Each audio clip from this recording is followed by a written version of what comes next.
Israel কর্তৃপক্ষ ফিলিস্তিনিদের ওপর নির্মম হামলার প্রতিবাদে নারায়ণগঞ্জ মহানগর বিএনপির প্রতিবাদ সভা ও মিছিলে বন্দর থেকে নাসিক ২২ নং ওয়ার্ড বিএনপির সাধারণ সম্পাদক মোহাম্মদ রাসেল ব্যাপারীর নেতৃত্বে শত শত নেতাকর্মী যোগদান করেন। এ সময় তিনি দেশবাসীর উদ্দেশ্যে বলেন, বর্বর ইসরায়েলি আগ্রাসনের নিন্দা প্রতিবাদ জানাই।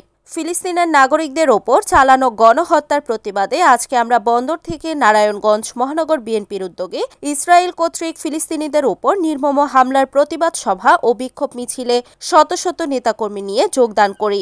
ইসরায়েলি পণ্য বর্জনেও প্রতিবাদ জানাই। গাজাবাসীর নিরাপত্তা, আল-আকসা পুনরুদ্ধার, মুসলিম বিশ্বকে ঐক্যবদ্ধ থাকার আহ্বান জানাই।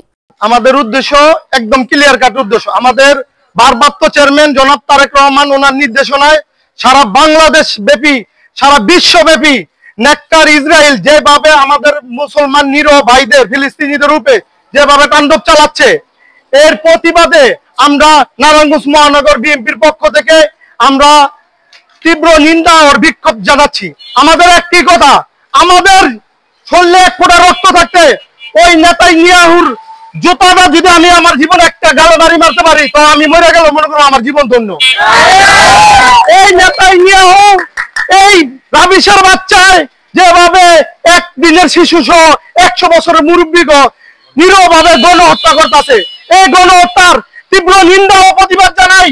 আমরা চাই, আমরা মুসলমানরা যদি কিছু করতে না পারি, আমরা একটা কথাই বলতে চাই, আমরা ওদের পণ্য, আমরা মুসলমান হিসাবে কেউ এই পণ্য আমরা ব্যবহার করবো না। রিপোর্ট মেহেদী হাসান প্রান্ত, NEN TV, নারায়ণগঞ্জ।